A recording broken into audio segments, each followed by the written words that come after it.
ವೈಭವ್ ಸೂರ್ಯವಂಶಿ ಇದು ಎಲ್ಲರಿಗೂ ಪರಿಚಿತವಾಗಿರುವಂತಹ ಹೆಸರು. ಕೇವಲ ಹೆಸರಿನಿಂದ ಮಾತ್ರ ಅಲ್ಲ, ಆ ಒಬ್ಬ 15ರ ಪೌರ ತನ್ನ ಆಟದ ಮೂಲಕ ಇಡೀ ದೇಶಕ್ಕೆ ಮಾತ್ರ ಅಲ್ಲದೆ ಈಗ ಹೊರದೇಶಕ್ಕೂ ಸಹಿತ ಆ ಹುಡುಗ ಪರಿಚಯ ಆಗಿದ್ದಾನೆ. ಈಗ ದೇಶ ವಿದೇಶಗಳಿಗೂ ಪರಿಚಯ ಆಗಿದ್ದಾನೆ ಆ ಒಬ್ಬ 15ರ ಪೌರ. ಈಗ 15ರ ಪೌರನ ಒಂದು ಆಟದ ಬಗ್ಗೆ ನಮ್ಮೆಲ್ಲರಿಗೂ ಗೊತ್ತೇ ಇತ್ತು. IPLನಲ್ಲಿ ಆ ಒಂದು ಅವನ ಛಾಪು, ವೈಭವ್ನ ಛಾಪು ಯಾರೂ ಸಹಿತ ಮರೆಯಲಾರದಂಥದ್ದು. ಅದಾದ ಬಳಿಕ IPLನ ನಂತರ ವೈಭವ್ನ ಕತೆ ಮುಂದೇನು, ಸೀನಿಯರ್ ತಂಡದೊಂದಿಗೆ ಅಂದರೆ ಹಿರಿಯ ಆಟಗಾರರೊಂದಿಗೆ ಮುಂಬರುವಂತಹ ಭಾರತದೊಂದಿಗಿನ ಅಂತಾರಾಷ್ಟ್ರೀಯ ಪಂದ್ಯಗಳಿಗೆ ಭಾರತದ ಪರವಾಗಿ ವೈಭವ್ ಸೂರ್ಯವಂಶಿ ಆಡ್ತಾರಾ ಏನೇನು ಎತ್ತ ಅಂತೇಳಿ ಬಹಳ ಕಾತುರದಿಂದ ಕಾಯ್ತಾ ಇದ್ವಿ. ಅದರಂತೆಯೇ ವೈಭವ್ ಸೂರ್ಯವಂಶಿ ಸಹಿತ ಅವನದು ಸಹಿತ ಫಾರ್ಮ್ ಆಗಿ ಅದೇ ರೀತಿಯ ಕಂಟಿನ್ಯೂ ಆಗಿ ಮುಂದುವರಿಯುತ್ತೆ. ನಾವು ಇದನ್ನು ಶ್ರೀಲಂಕಾ ವಿರುದ್ಧ ನಡೆದಂತಹ 3 ನೇಷನ್ ಒಂದು ಸರಣಿ ಏನಿತ್ತಲ್ಲ, ಅಲ್ಲಿ ಭಾರತದ ಪರವಾಗಿ ವೈಭವ್ ಸೂರ್ಯವಂಶಿ ಸಿಡಿದೇಳಿದ್ದನ್ನು ನಾವೆಲ್ಲರೂ ನೋಡೇ ಇದ್ದೇವೆ. ಅಷ್ಟೇ ಅಲ್ಲದೆ ವೈಭವ್ ಸೂರ್ಯವಂಶಿನ ಆ ಒಂದು ಶ್ರೀಲಂಕಾದ ಆಟಗಾರರು ಹಿಂದಿನ ಮ್ಯಾಚಲ್ಲಿ ಏನು ಕೆಣಕಿದ್ರಲ್ಲ, ಆ ಕೆಣಕಿ ಅವತ್ತು ಅವರು ತಿನಿಕಿ ಹೋದ್ರಂತ ಅನ್ಬೋದು. ಆ ರೀತಿಯಾದಂಥ ಒಂದು ಬ್ಯಾಟಿಂಗ್ನ ವೈಭವ್ ಸೂರ್ಯವಂಶಿ ಆ ಫೈನಲಲ್ಲಿ ಮಾಡಿದರು. ಅದಾದ ನಂತರ ಮುಂದೆ ಬರುವಂತಹ T20 ಸೀರೀಸ್ನಲ್ಲಿ ಒಂದಷ್ಟು ಪಂದ್ಯಗಳಲ್ಲಿ ವೈಭವ್ ಸೂರ್ಯವಂಶಿ ಕಾಣಿಸ್ಕೊಳ್ತಾರಾ ಇಲ್ವಾ ಅಂತೇಳಿ ಎಲ್ಲರಿಗೂ ಒಂದು ಪ್ರಶ್ನಾರ್ಥಕ ಚಿಹ್ನೆಯಾಗಿ ಉಳಿದಿತ್ತು. ಅದು ಎಲ್ಲ ಒಂದು ಪ್ರಶ್ನೆಗೆ ಫುಲ್ ಸ್ಟಾಪ್ ಇಡುವಂತೆ ಅಥವಾ ಉತ್ತರದಂತೆ ಆ ಒಂದು BCCI ಪ್ರಕಟಿಸಿದಂತಹ ಒಂದು ಐರ್ಲೆಂಡ್ ಮತ್ತು ಇಂಗ್ಲೆಂಡ್ನೊಂದಿಗಿನ ಸರಣಿ ಏನಿದೆಯಲ್ಲ, ಆ ಸರಣಿಯಲ್ಲಿ ವೈಭವ್ ಸೂರ್ಯವಂಶಿ ಹೆಸರು ಬಂದಿದ್ದೇ ತಡ. ಅದಾದ ಬಳಿಕ ವೈಭವ್ನ ಒಂದಷ್ಟು ಜನ ಮೊದಲೇ ಪ್ರೀತಿಸ್ತಾ ಇದ್ರು, ಮತ್ತೊಂದಷ್ಟು ಜನ ಆ ವೈಭವ್ ಆ ಒಂದು ವಯಸ್ಸಿನವನಲ್ಲ, ಅವನು ಹೇಳಿಕೊಳ್ಳುವಂಥ ವಯಸ್ಸಿನಕ್ಕಿಂತ ದೊಡ್ಡವನಾದವನು, ಇದೇ ರೀತಿಯಾದಂಥ ಹಲವಾರು ಚರ್ಚೆಗಳು ನಡೀತಾ ಇದ್ವು.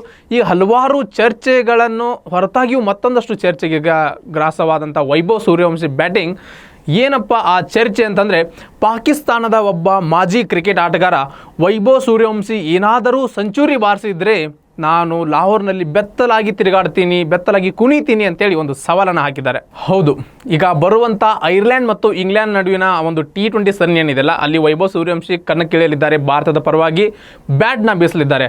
ಈಗ ಐರ್ಲೆಂಡ್ ಜೊತೆಗಿನ 2 ಸರಣಿಗಳಾದರೆ ನಂತರ ಬರುವಂಥದ್ದು ಇಂಗ್ಲೆಂಡ್ನ ಜೊತೆಗಿನ 5 ಸರಣಿಗಳು. ಈ 5 ಸರಣಿಗಳಲ್ಲಿ ಒಂದನ್ನಾದರೂ ಅಥವಾ ಒಂದೇ ಒಂದು ಶತಕ ಬಾರಿಸಿದರೆ, ವೈಭವ್ ಸೂರ್ಯವಂಶಿ ಶತಕ ಬಾರಿಸಿದರೆ ಈ ಪಾಕಿಸ್ತಾನದ ಮಾಜಿ ಕ್ರಿಕೆಟಿಗ ಲಾಹೋರ್ನಲ್ಲಿ ಬೆತ್ತಲಾಗಿ ಕುಣಿತಾನಂತೆ. ಈ ಬೆತ್ತಲಾಗಿ ಕುಣಿಯುವಂಥ ಪಾಕಿಸ್ತಾನದ ಮಾಜಿ ಕ್ರಿಕೆಟಿಗ ಏನಿದಾರಲ್ಲ, ಇವರ ಸಾಧನೆಗಳೇನು, ಇವರು ಏನೇನು ಸಾಧನೆ ಮಾಡಿದ್ದಾರೆ, ಪಾಕಿಸ್ತಾನದಲ್ಲಿ ಎಷ್ಟು ವರ್ಷಗಳ ಆಡಿದ್ದಾರೆ, ಮೊದಲು ಇವ್ರ ಸಾಧನೆಗಳನ್ನು ನೋಡ್ಕೊಂಬಂದ್ಬಿಡೋಣ. ಈ ಪಾಕಿಸ್ತಾನದ ಮಾಜಿ ಕ್ರಿಕೆಟಿಗ ಅಂದರೆ ಆ ಕ್ರಿಕೆಟಿಗ ತನ್ವೀರ್ ಅಹ್ಮದ್ ಅಂತೇಳಿ, ಈತ 2010ರಿಂದ 13ರವರೆಗೆ ಒಂದು ಪಾಕಿಸ್ತಾನದ ಪ್ರತಿನಿಧಿಸಿ ಕ್ರಿಕೆಟ್ನ ಆಡ್ತಾರೆ. ಇವರು ಪಾಕಿಸ್ತಾನದ ಪರ ಆಡುವಂಥ ವೇಗದ ಬಾಲರ್ ಆಗಿದ್ದರು.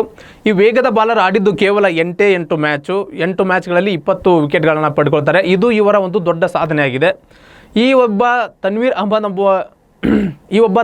ಅಹ್ಮದ್ ಎಂಬ ಪಾಕಿಸ್ತಾನದ ಏನು ಒಂದು ಮಾಜಿ ಕ್ರಿಕೆಟಿಗ ಇದನ್ನಲ್ಲ, ಅವನು ಈಗ ವೈಭವ್ ಸೂರ್ಯವಂಶಿ ವಿರುದ್ಧವಾಗಿ ಈ ಚಾಲೆಂಜನ್ನು ಮಾಡಿದ್ದಾರೆ. ವೈಭವ್ ಸೂರ್ಯವಂಶಿ ಏನಾದರೂ ಸೆಂಚುರಿ ಬಾರಿಸಿದರೆ ನಾನು ಲಾಹೋರ್ನಲ್ಲಿ ಬಟ್ಟೆ ಬಿಚ್ಕೊಂಡು ತಿರುಗ್ತೀನಿ ಅಂತ ಹೇಳಿದ ಈ ವ್ಯಕ್ತಿ ಏನಿದಾನಲ್ಲ, ಇವನ ಒಂದು ಸಾಧನೆ ಮಾತ್ರ ಇಷ್ಟೇ. ಇವನ ಒಂದು 3ರಿಂದ 4 ವರ್ಷ ಮಾತ್ರ ತನ್ನ ದೇಶಕ್ಕಾಗಿ ಆಡಿದಂಥ ಒಬ್ಬ ಆಟಗಾರ. ಒಬ್ಬ 15ರ ಪೌರ 15ನೇ ವಯಸ್ಸಿನಲ್ಲೇ ಒಂದು ದೇಶನ ಪ್ರತಿನಿಧಿಸಿ ಆಟ ಆಡ್ತಾನಂದರೆ ಅದು ಸಾಮಾನ್ಯವಾದಂಥದ್ದಲ್ಲ.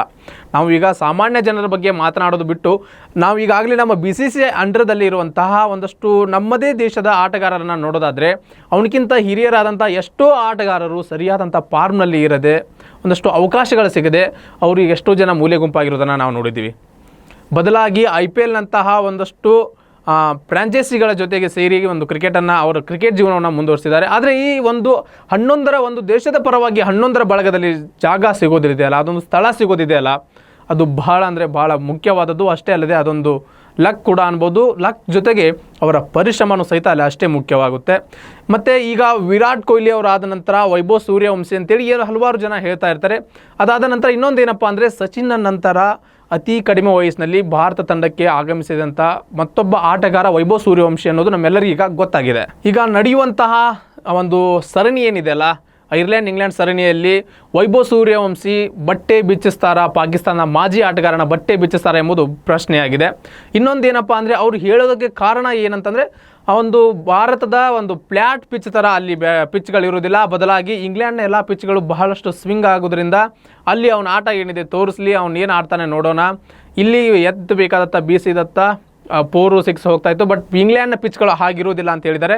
ಇನ್ನು ಅಷ್ಟೇ ಅಲ್ಲದೆ ವೈಭವ್ ಸೂರ್ಯವಂಶಿಯ ವಯಸ್ಸಿನ ಬಗ್ಗೆಯೂ ಸಹಿತ ಆತ ಸಂಶಯ ವ್ಯಕ್ತಪಡಿಸಿದ್ದಾನೆ. ಏನಪ್ಪಾ ಅಂದರೆ ವೈಭವ್ ಬ್ಯಾಟನ್ನು ಬೀಸೋದನ್ನು ನೋಡಿದರೆ ಮತ್ತು ಅವನ ಅಳತೆ ಆಕಾರ ನೋಡಿದರೆ ಅವನು ಯಾವುದೇ ಕಾರಣಕ್ಕೂ 15 ವಯಸ್ಸಿನವನು ಅನಿಸೋದಿಲ್ಲ. ಬದಲಾಗಿ ಅವನು 22 ವಯಸ್ಸಿನವನು ಆದರೂ ಆಗಿರ್ತಾನೆ ಅಂತೇಳಿ ಈ ಭಾರತದ ಮಾಜಿ ಆಟಗಾರ ತನ್ವೀರ್ ಅಹ್ಮದ್ ಈ ಒಂದು ಮಾತನ್ನು ಹೇಳಿದ್ದಾರೆ. ನೋಡೋಣ ನಿಮಗೇನು ಅನಿಸುತ್ತೆ? ವೈಭವ್ ಸೂರ್ಯವಂಶಿ ಸೆಂಚುರಿ ಬಾರಿಸಿ ಮಾಜಿ ಕ್ರಿಕೆಟಿಗನ್ನು ಬಟ್ಟೆ ಬಿಚ್ಚಿಸಿ ಲಾಹೋರ್ನಲ್ಲಿ ತಿರುಗುವಂತೆ ಮಾಡ್ತಾರಾ ಇಲ್ವಾ? ನಿಮಗೇನು ಅನಿಸುತ್ತೆ? ಕಮೆಂಟ್ ಮಾಡಿ ತಿಳಿಸಿ.